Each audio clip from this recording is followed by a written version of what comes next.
Hey kids, how you doing? It is Monday, June 2nd, 2014, and I'm dropping by to say hi. And today, I just want to say that yes, once again, it's been a long time since I made a video for you kids, and I was also horrible about getting the camera out, so I'm just going to jump right into what I want to talk to you about today, and that's ambition. You see, the last video I made for you guys was talking about the silver lining of annoyances. And I wanted to go back to that a little bit to try to clarify something. I don't ever want you guys to think that you have to settle for anything. I don't want you to think that finding the silver lining in things and always finding the good positive side of things means that you need to temper your ambitions or to just take what you get and assume that's your lot in life. There's no such thing as having a lot in life.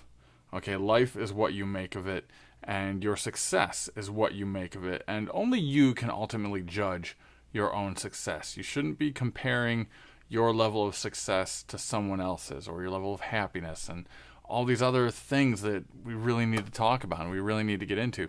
But for now, ambition. Okay, ambition can be a very good thing, and it is a very good thing. It's what pushes you along to succeed. It's what gives you the drive to make a certain benchmark or goal. And what drives that ambition along can be a multitude of things. Right now, we're starting a garden out in the backyard. It's a rather ambitious project. It took a lot of time chewing up the turf and then rototilling it in and then getting extra garden soil that's rich in nutrients and things that plants need. And I mixed all that in there, and it took a lot of time and effort, and it still does take time and effort. But we've planted in a lot of vegetables and other things to help us put food on the table. I mean, really, that's what this garden is about. It's not meant to be a pretty flower garden. This is meant to be food for us to eat. It's to help alleviate our grocery bill that we do all the time. And we won't see a return on it for a couple months yet. You know, things are still growing. But it is an ambitious goal to try and help our family and to help keep us fed and keep us healthy with good homegrown food. And that's an example of ambition. You can have many ambitions all at once. I have plenty of ambitions all the time. I have ambitious goals for myself, for you, for our family, for everything. You know, there are always things that I want to do, and there will always be things that you want to do. And I want you to make sure that you follow those ambitious dreams of yours, that you don't push them off to the side, you don't ignore them, and you don't let them go to the wayside and be unhappy that you never tried to pursue that dream, that ambitious and lofty goal. You know, Thomas Edison, I'm sure, was a very ambitious person with lofty goals of making light bulbs. And look at where we are now. Light bulbs everywhere. There are many other ambitious inventors, entrepreneurs, business leaders, people out there who went against the grain, against the flow, and made great things happen. And I hope that happens in your time. I really hope that in your time and what you're experiencing when you're watching these, that ambitious people, including you, have stepped up to the plate to change things.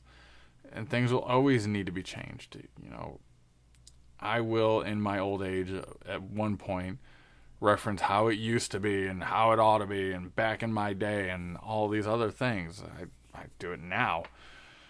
But it doesn't mean that the world isn't changing and that humanity itself isn't changing. We're always changing. We're always evolving, and our thoughts are always changing. And it's important for you guys to maintain a certain level of ambition and go with those changes wherever your heart takes you. Whatever happens along, continue to go with it, but never ever settle. Never ever think there's a lot in life for you, a chosen fate or destiny or path, or that you ever need to find yourself. You know, that ambitious goals of yours can wait until you find yourself. That presumes that somehow you're lost. You are never lost. You are you. You are my daughter, Ava, and Luke, you are my son, and I love you. I love you both beyond any amount of measure out there. And let me tell you right now, you are never lost. You are who you are, And I will always love you for who you are. Your mother will always love you for who you are. Stay true to yourself. Follow your ambitious dreams and goals. And we will be there for you. And you will be there for each other. Lord knows you guys are so close right now in your behavior, your actions, and everything you do. You just have great times together.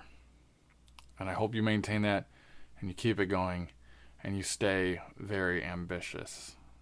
There's a lot to talk about with ambitions that I'm sure we'll get into again very soon. You know, there's a point where ambition turns into obsession, and that becomes a bad thing. You know, you've really crossed a line.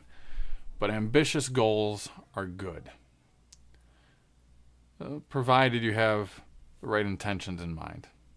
Ambitions that are for the betterment of everybody are good. Ambitions that are for bad, like villains out of a comic book, those are bad ambitions. Don't go there. Don't go around the road of bad ambitions. Let's stay with good ambitions. Those are good things to follow. But if you do the bad ones, I'm sure Mother and I will be nagging you not to do that. And we'll, well, probably not bake cookies for you anymore if you become a villain. I don't know if grounding will work.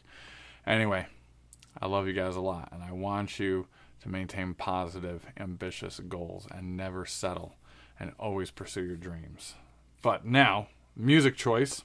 As you can see, there have been some changes to the facial hair region here. It might seem a sad loss and a sad day, but it's okay. We're getting along day by day. But I want to point out that during the time when I had that luxurious long flowing locks coming off my face that could catch the wind and blow off to the side, and I felt majestic, just majestic as But those are gone. During that time when I had them, I put a request out there to some of my more musically inclined friends saying, hey, could you make a parody adaptation of Let It Grow from the Lorax and have it describe my beard?